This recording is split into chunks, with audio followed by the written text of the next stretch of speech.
How does the accessibility and user experience of DeFi platforms compare to traditional banks? This is a big one. This is where I would say the biggest problem is. Right now, to use a traditional bank, you can walk into the teller and put your money in, get your money out. You can go to an ATM, put your money in, get your money out. With decentralized finance, you do need to click more buttons than most people are used to clicking. It's not that much more, but it is more. And the user experience is not friendly for everyone just yet. This is why people like me are trying to build products to make it simpler, but it is not as easy. So this is where, like, on retirebills.com, I walk people through it. It's not that hard. But to the normal person that's just used to opening up their Chase app, pressing two buttons, it's not that easy. So people don't want to do those extra steps, but that is the opportunity for most people that are willing to do the steps, because if you are willing to do those few extra steps, you get to unlock the power of decentralized finance, where if you're not, you have to hope your bank approves any actions you want to do. So that's, a pro and con. But the truth is, I can't act like it's not a problem, where if you want to use decentralized finance, there are, and the steps are getting less and less over time, but there is like 5, 6, 7 steps that you may need to take. And it's like, it's a little scary because it's money, right? And if you do the wrong thing in crypto, you could lose your money. If you send your money to the wrong wallet or you lose your password, nobody can help you. There's no customer service in the matrix, right? So that is a problem and that needs to be solved. And there's many people working on different parts of the problems. And it's just a matter of time before they're solved. We're in the very, very early stages of all of this. We're talking about everything I'm saying is possible has really only been possible for about a year and a half. That's like infancy stages. But everything that I show people how to do in Retire Your Bills and everything I'm talking about right now, Chase right now is doing it. If you look up Chase, if you put this in Google, Chase, Aave, AAVE, Polygon. If you put those three terms into your Google browser, you will see that Chase is doing the exact same thing that I teach people how to do on Retire Bills. They are putting money into decentralized platforms through Aave on Polygon's blockchain, and they're making payments to people. What does that mean? They are doing exactly what I'm teaching, which is they're bringing the money in, they are leveraging the original money, paying people, and then investing the original part of what they brought in. So if I bring in $1,000 and I got to pay somebody 500, I bring in 1,000, borrow, pay 500. The person got their money, just like when I teach people how to pay their bills. But now I have $1,000 that I can invest in cryptocurrencies that have a chance to grow 5, 10x.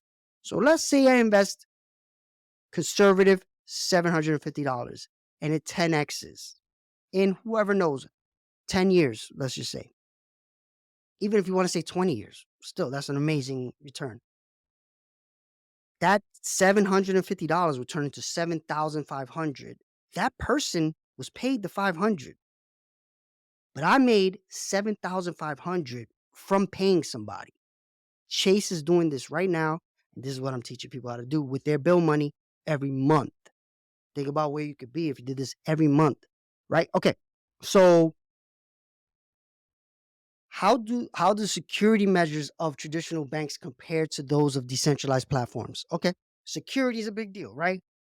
When you go into a bank, they got armed guards, they got, safes, they don't even have all your money there, right? Because the money's somewhere else. They bring the armored cars with the money sometimes, right? So people feel like it's safe because unless you're a bank robber, you not everybody is going to take that risk to rob a bank, right? Sometimes they do, but when they do, it doesn't affect you at all as a person, because if they stole $1 million from the bank, it doesn't come out of your bank account, right? So people feel safe with the security that has. Another big thing. If you forget your password, you on your Chase app and you don't remember your password, like a lot some of my family members, um, you have to reset it, and you get to reset your password. You could call in and say, "Hey, I don't remember my password." They can fix it for you, whatever. They'll double check to make sure you are who you are, and then they'll fix it. In decentralized finance, because it is so sovereign and you are in control of your own everything, there is none of that. And that's on purpose in a way, because the reason this was created was, in certain countries, they'll come and take your money, right? Like, they'll say, "Hey, before you leave, we want to take all your gold, all your cash." Right? So if you're running from like Ukraine, what happened in Ukraine? When people were trying to leave, there were people robbing them and taking their money, right? Because just people are evil, especially when they can do that kind of stuff. With crypto, the idea is, if you have the phrase in your head, the C phrase in your head, they can't steal anything. You go wherever you go, you log in through your C phrase, and you have access to your money. It's not a physical thing that you need to walk around with where people can steal it, or somebody has to have armed guards protecting it. It is in the cloud, in the digital world, on in a decentralized network. That's the protection, is the fact that it's decentralized. It's kind of like if you put your money in a bank and they take $1 and put it in each bank around the world. Now, if somebody comes in and tries to take one of your dollars, if they try to take all your money, they need to go to all the banks, and it's impossible. So that's what decentralized finance does, is it spreads your money out throughout all these different nodes around the world, so it's very hard for anyone to steal it. And the real only way is if they get access to your seed phrase. So the problem is, if you lose that seed phrase, no one can help you. So this is a big limitation that, again, is being worked on. There's many people working on it, but if you're not really good with keeping things safe, like, what I tell people to do is put it in a safe. If you want to be even safer and you're scared of having something in your home, you could put it in a safety deposit box, right, in a bank. There's people that do that. I've heard stories that people put different parts of the phrases. So the way a normal phrase is about 12, it's about 12 to 20 words, depending on which wallet type you're using.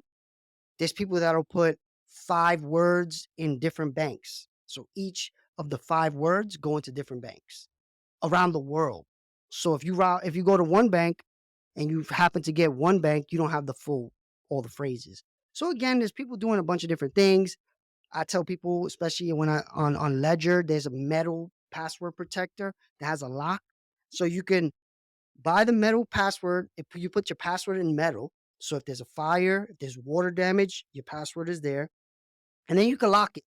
So you still need the key to the lock. So if somebody finds that, there's all kind of levels. And then there's institutional grade level protection, which is people with guns watching those C phrases.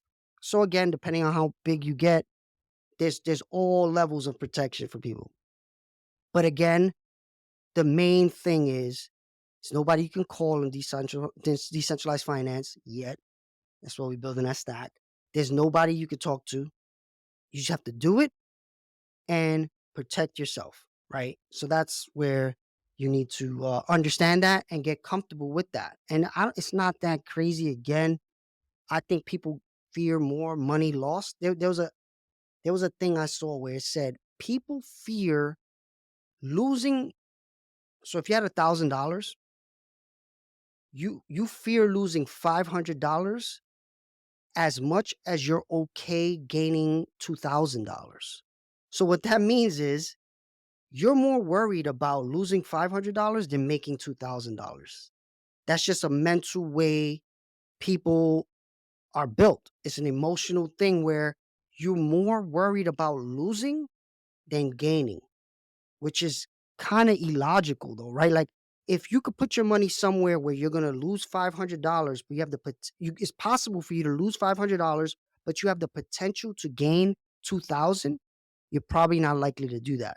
You would rather keep it not in the place where you can lose the 500 because you're worried about losing the 500 instead of thinking about gaining the 2,000. That's a mental hurdle that, again, I'm trying to make content because it's just illogical. If you could put $500 somewhere and it's a risk, but it's not 100%, but you have the potential to make 2,000, 4,000, 5,000 off that same $500, we got to get to a place where people are okay doing that, because that is what decentralized finance is. And yes, losing the 500 would be your fault, though. It's not like you're losing the 500 for any other reason than your own ways of holding that seed phrase, or forgetting the seed phrase, or giving somebody access to your seed phrase. Those are really the main reasons you lose your money.